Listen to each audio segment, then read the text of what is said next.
akan mendapatkan advantage di first pick ya.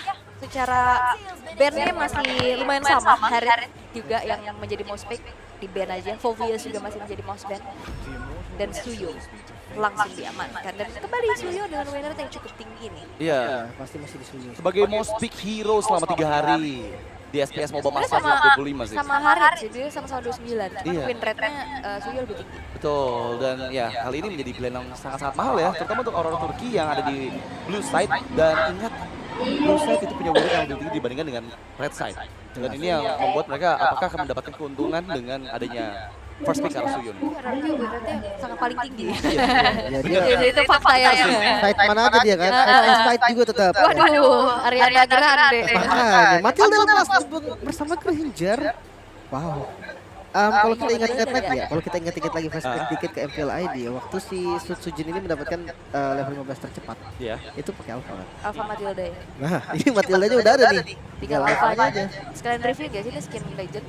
Bisa. Tapi kalau ini ya kill 10 dia berubah ya. Berubah Ada ya animasinya, animasinya Oh, berubah. keren banget. Jubahnya ya. jubahnya, efek skillnya, waduh wajib sih itu kayak skin legendnya.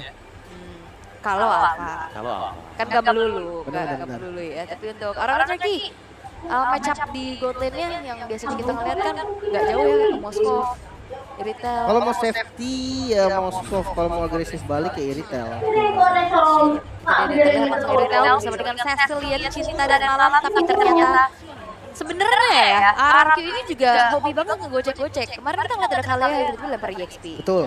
Dan ini Lukas juga, walaupun akhir-akhir ini kita ngeliat banyak di jungle, tapi kan Gak pasti. Gak pasti. Gak pasti di jungle juga. Pindah ya. Iya, dan justru dengan adanya Matilda membuka potensi di pick sebagai jungle Washington pun semakin luas gitu kan.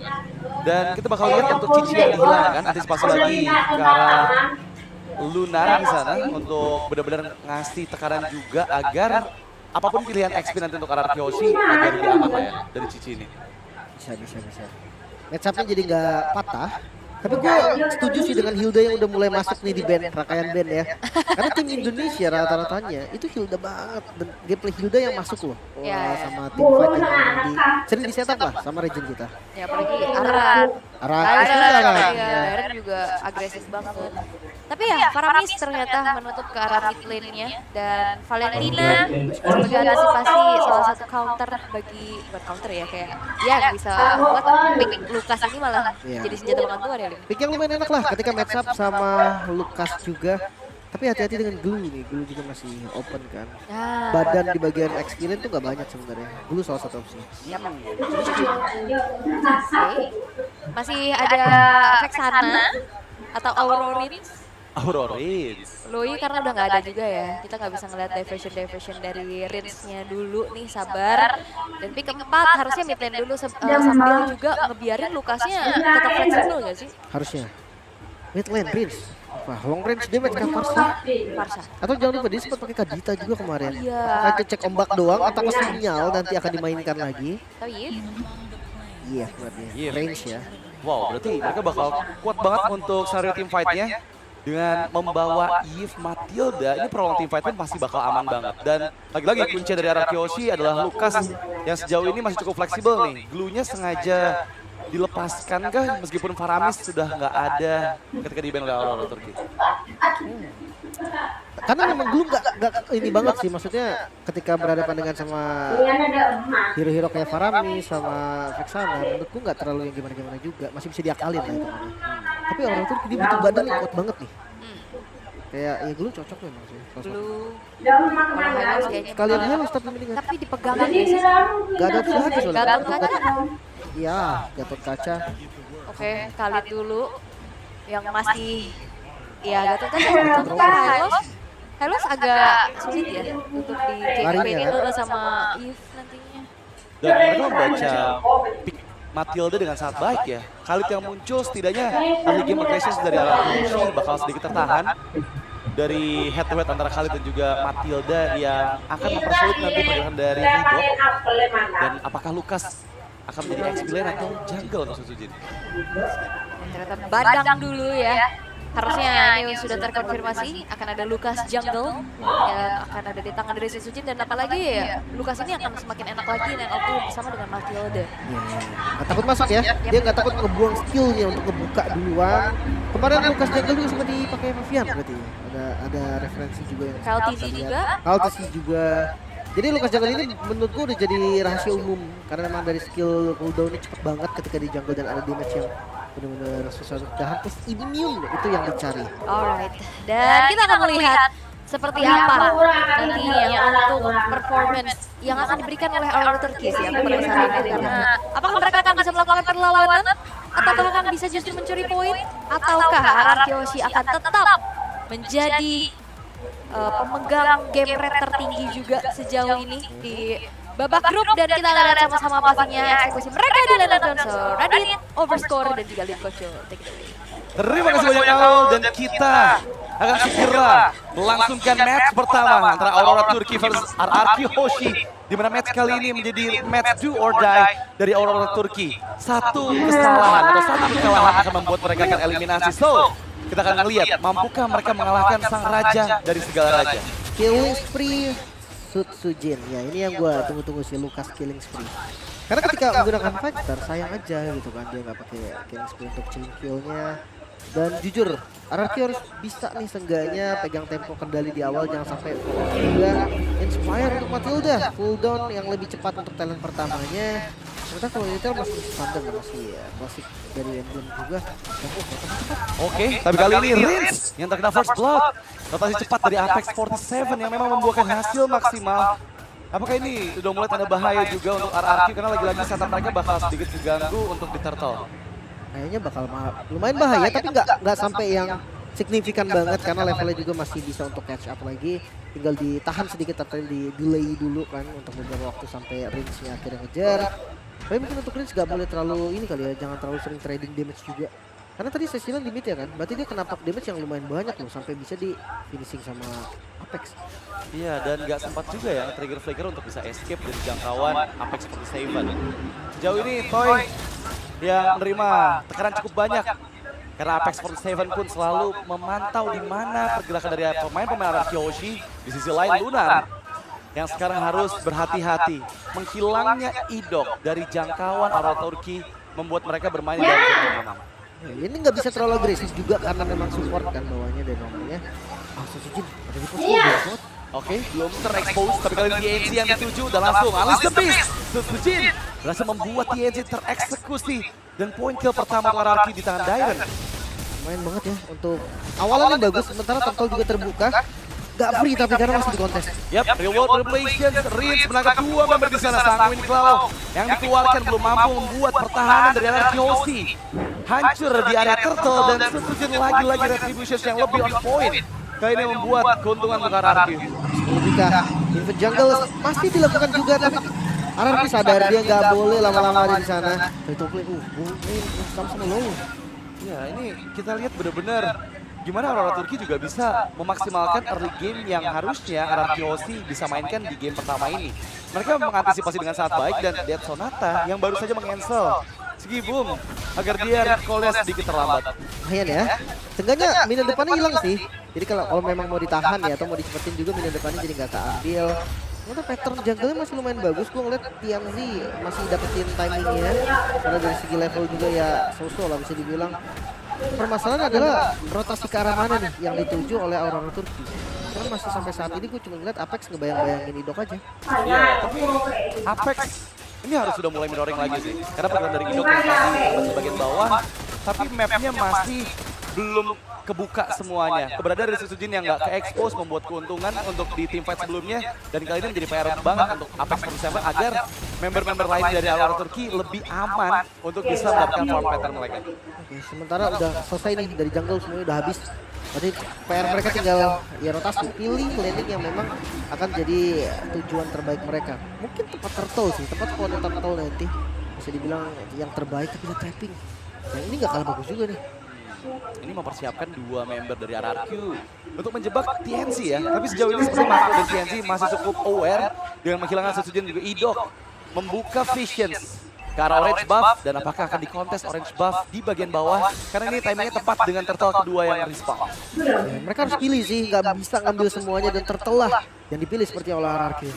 Apex 47 memang memantau dari area rerumputan sana.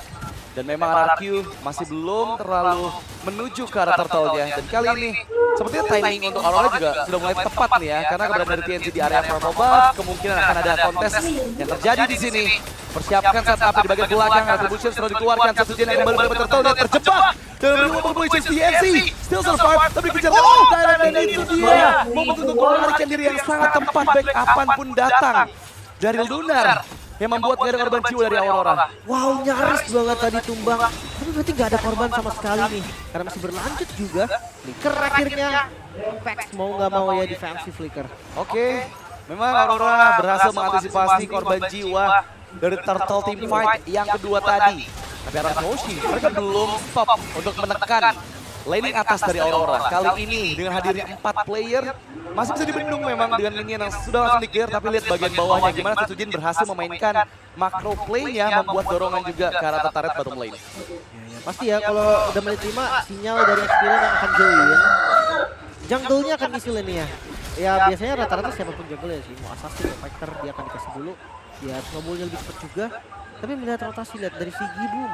Ini akan ada pertukaran lining sepertinya karena atas udah nggak bisa diselamatin lagi. Mereka mau cari pertukaran banget. Wow, ini dipaksain dengan 3 member yang ter-expose. Setsujin yang dituju, Alice the Beast pun gagal untuk membuat Setsujin selamat. Backup-nya nggak ada karena Idok berada di bagian atas. Memberikan cover ke arah Toy. Dan lagi-lagi memberikan space banyak mungkin sehingga bisa saja lebih dari satu turret dihancurkan. Lunar. Mid-nya? Oke, mencoba untuk meng-cover mid lane outer turret tapi terjebak. Lunar down. Begitu mudahnya Toy memaksimalkan efek immobilize dari reward manipulations. Dan sekarang memang masih bisa mempertahankan outer turret mid lane. Tapi ya, Arakoshi mereka lebih banyak mendapatkan keuntungan. Meskipun lihat dari gold gap-nya tadi sempat dipegang oleh Aurora juga. Bahkan kalau kita ngeliat dari point kill-nya ya, ini banget sih dari mereka berdua maksudnya. Dari 6 menit game yang udah berjalan. Hanya 2 poin kill untuk masing-masing tim. Goldnya pun tarik ulur yang memang tipis banget under 1000 gold. Secara nggak langsung vision dari RRQ akan terbuka kalau memang midnya bisa dihancurin. Ya, tapi mampukah Aurora mempertahankan mid lane atau turret mereka? Karena kali ini dengan objektif yang sudah hadir, kita bakal lihat gimana Arakoshi setup mereka ini jauh lebih matang. Berhasil menghindari hitsnya, flicker yang sangat baik. Tapi lihat retribution-nya lebih on point dan Setsujin mendapatkan keuntungan. Kali ini Lunar pun down. Setsujin mengamuk. Berdalam mode beast, dia untuk melindungi belakang ke arah Giant dan Last Giant yang menuju tepat sekali karena Rosa mendapatkan poin kill kedua. Menghancurkan Red Turret, Vigi Boom ter-expose, masih bisa menghindar dengan sprint. Tapi ya, momentum direct klinik belakang sangatlah mahal untuk RRQ. Ya, walaupun eksekusinya tadi kurang manis ya, jadi nggak bisa langsung di-clean juga. Seenggaknya tetap didapetin, mid-nya tetap didapetin juga. RRQ 2 keuntungan yang mereka ambil membuat gold mereka jadi unggul nih. Tapi tetap masih sama di angka yang menurut gua angka yang nggak jauh gitu kan, 1000 sampai 2000 gold tuh menurut gua masih bisa dikejar dengan satu buat team fight bahkan. Dan bahkan sekarang lihat gimana Lunar coba untuk follow up karena Toy dan jadi sasa flicker yang masih mengejar efek 47 dan itu kali ini cover Toy yang masih berhasil mengejar efek Toy buat TNC selamat. Oh, itu dia Toy selamat. Dan bahkan mencoba untuk di-cover balik setup yang dibalaskan oleh Arakoshi mendapatkan Lunar dengan fist break yang dibuka.